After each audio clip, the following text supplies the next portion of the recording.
So hello guys, welcome back with another video of Salesforce Geek channel, and in this video we are going to cover after save update record triggered flows. So without any delay, let's start. So first of all, you have to click on new flows, and as you can see you are having 5 options over there. You have to simply select record triggered flow over there and click create. Now after that you have a see start element over there on the UI. So simply click edit and you have to select a record is updated and click done, because we are going to cover after save record.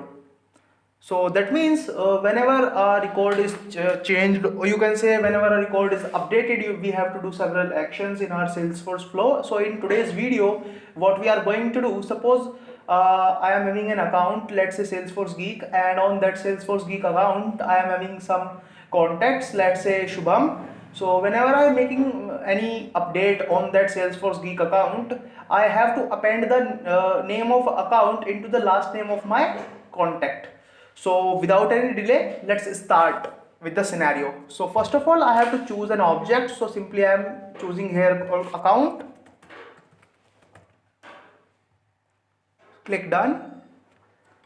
Now after that, what I have to do, I have to simply get the records, because I want all the related contacts to that particular account. So simply provide a label. Let's say get all contacts, and you can say get all related contacts. That would be much relatable. And simply API name will be auto populated, and after that you have to select object. So basically child is, you can say, related is contact. So we have to choose contact here. Click contact, and here we have to provide any conditions. So basically we have to simply provide the current record ID on which we are making changes.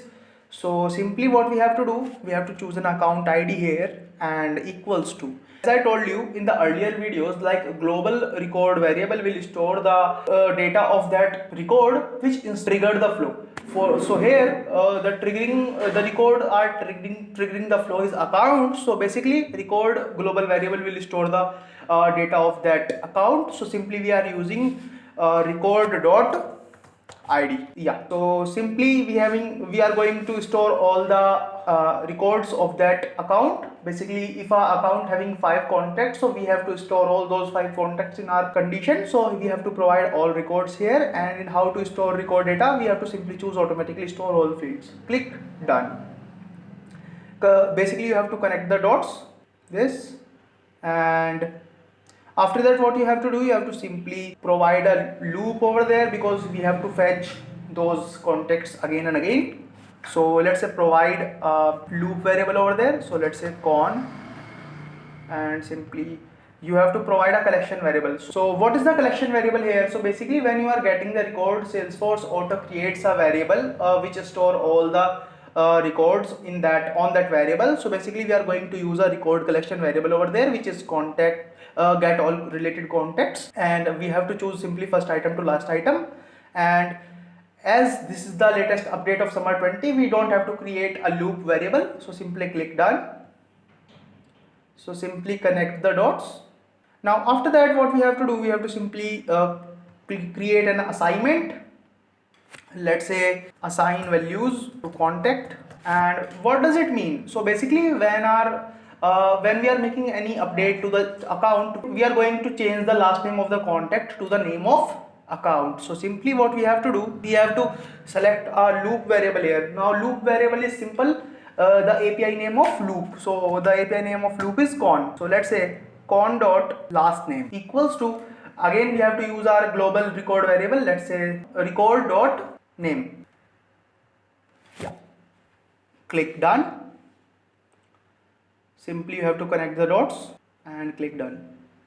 Now what we have to do, we have to simply create another assignment which is going to store all these contacts into a collection variable. So let's say get all cons, and simply we have to create a new record variable. Let's say all cons, data type would be record, and we have to select allow multiple values. and simply we have to provide an object, let's say contact. Select contact over there and simply click done. And we have to add all the contacts to this all cons. So let's add, and as the loop variable is our con, so let's say con. So we simply add our con into our collection variable, we click done and simply connect the dots.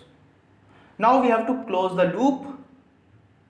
So let's join it to the loop, and now what we have to do basically is it is a after trigger. So now we have to update our records. So let's select the update record element from there, and you have to simply provide a label, let's say update related cons. And what we have to do, we have to simply select our collection variable which we created in the previous assignment, so which is all cons. Simply what you have to do, you have to select, click on done, and you have to simply connect the dots from loops to update records. So we are done with our Salesforce flow. So now what we have to do, we have to simply save our flow. Let's say change last name to account name. So simply click save, and you have to activate this. Now let's move back to the our app and click on accounts. So let's choose any account. Let's say I choose Pyramid Construction Inc.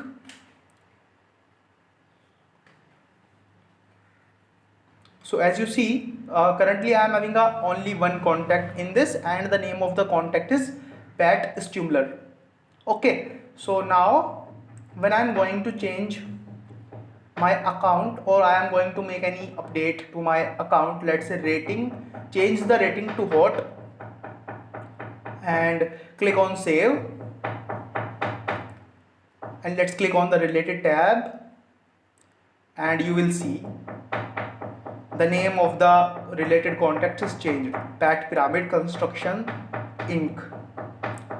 So guys, that's how you can use our after triggers, or you can say after save updates in Salesforce flows. You can choose any scenario and practice more and more, and if you have any more scenario, you can please reach out to me. I am more happy if you provide me some more scenarios to practice more and more. So guys, if you like this video, please hit the like button and subscribe this channel for more such videos. More and more flows scenarios will be there, and stay tuned. Thank you for watching.